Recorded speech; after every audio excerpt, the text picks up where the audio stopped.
Liberal leaders being accused of making self-defense a crime. New York City store worker Jose Alba is back home after his bail was lowered, but is still facing a murder charge. Video showing the altercation with Alba stabbing a man after being confronted behind the counter and shoved into a wall. Crime is up overall in the city, and the NYPD commissioner thinks repeated offenders could be to blame. We do see a number of people that we are rearresting for the same offenses over and over again. Grand larcenies, in many instances, they're either car thefts. We also have shopliftings or multiple shopliftings, and that basically that will turn into a robbery if it escalates into a robbery. And we're seeing the same people over and over again. The spotlight on Jose Alba's case putting pressure on liberal leaders to act. New York City Mayor Adams blaming extreme ideologies for the public safety crisis. There's two battles that are happening in our country and our city right now. You have the far right that states give everyone a gun, no matter what. You have the far left that states everyone that uses a gun should not be held accountable. These two groups are not the majority of Americans, and they have actually held our country and our city hostage. These two groups don't realize they're co-conspirators to the public safety crises that we're facing in our city and country. So, Judge, I'm going to go to you first on this. In terms of the case, Jose Alba's case, the bodega worker, what do you think his odds are at winning this as a self-defense case? Good to excellent. Great. Good to excellent. In fact, I think if they put it in the grand jury may say there isn't probable cause for an indictment in this case. Look, what you've got is a gang-banging career criminal, several state prison stints, who comes in. His girlfriend tried to use a debit card that didn't work. She calls her boyfriend. He comes in, starts yelling, jumps over the counter, knocks the owner over. The owner is doesn't have a record, and then pushes him. And then he picks him up, and then he pushes him again. And when he pulls him to take him out of there, that's when the guy who owns a bodega grabs the knife to defend himself. He doesn't know where he's going at that point. And the unfortunate part of all of this is, look, you've got a guy who was confronted with a gun here, the bodega owner, several months earlier. So he knows that, people who come in seriously. But I got to say one more thing before you move on. I'll be very quick. I got to tell you, the more I hear this guy Adams, the less I like the guy. Absolutely. Okay? What is this? We've got co-conspirators. If anybody's a co-conspirator, you are. The reason that the mayor is a co-conspirator here, he's blaming it on the left and he's blaming it on the right. It's your fault. It's your city. You're a cop. You knew when you ran, you promised that you were going to take care of gun crimes and murders, and you haven't done a damn thing. You won't go after Governor Hochul, who's running for office, and cashless bail, get her to repeal it. You won't do it with Heastie or with Andrea Stewart's cousins in Albany. You ought to go to every homicide in this city and hold a sign up and say, because of cashless bail, this murder happened. And I won't go on. Joey, I heard you get it. Yeah, two things here. Number one, the gruesomeness of being stabbed to death could be prevented with a gun. That's a much more humane way to defend yourself.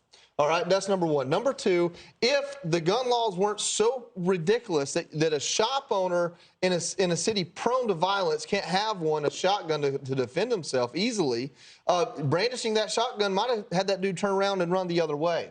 And so it's a deterrent in a lot of ways. The fact is, you're going to see more of this because people are not going to put up with lawlessness. They're not going to be put up with having their own lives threatened for simply running a business. They're not going to put up with a class of Americans who think they can impose their will on what they perceive to be the weak because there's no consequence. And how many people need to needlessly die at knife point before DAs start prosecuting people, putting them in jail for smaller crimes? I mean, who could have saved that man's life?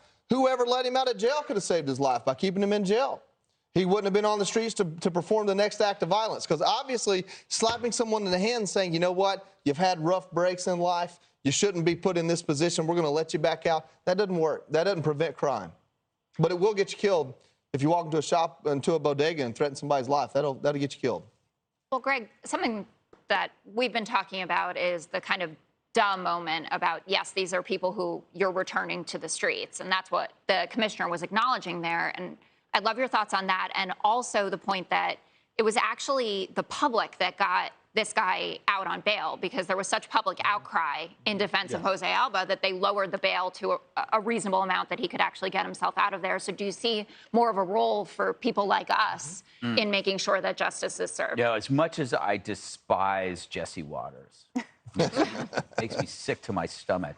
The fact that he gets to take Fridays off because his back hurts when what is he doing? He's sitting while we're here yelling and screaming. He's off having a margarita.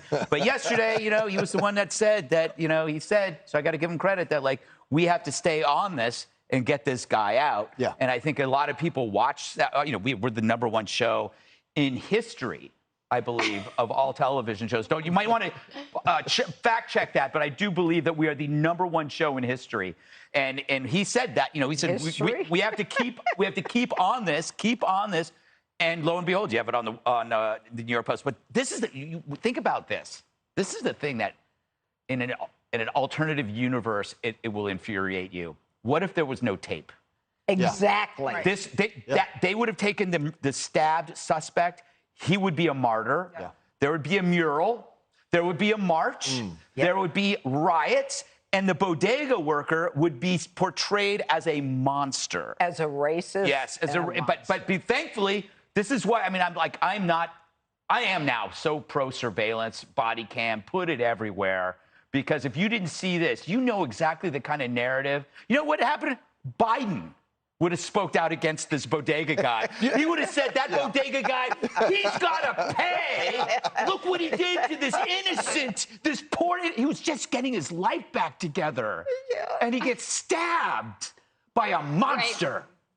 Right. Katie, love to get your thoughts before. The idea that there was bail at all for Jose Alba is atrocious, given the kind of criminals they let out with no bail. And the fact that he's being charged at all in the situation when there is video is absolutely ridiculous, and it will make his life much harder in the future.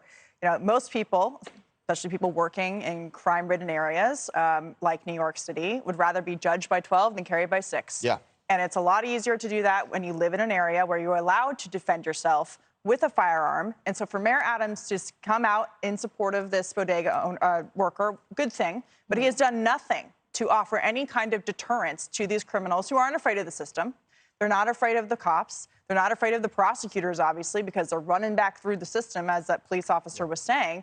So the only thing they're going to be afraid of is self-defense. And the mayor of New York City is preventing people from being allowed to defend their own lives from people who walk in and know that there will be no consequences for them because the mayor and everybody else are on the side, not of the bodega workers trying to make an honest living, but the criminals in the city who are running the show. They do overcharge on potato chips, though.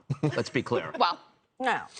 They deserved it. Stay right there. We have breaking news about Elon Musk's Twitter deal next. Hi, everyone. I'm Brian Kilmeade. I want you to do me a favor. I want you to click to subscribe to the Fox News YouTube page. This is the only way that I know for sure that you're not going to miss any great commentary, any great news bites, any great interviews coming your way on Fox. You can get it all here on YouTube. So subscribe right now.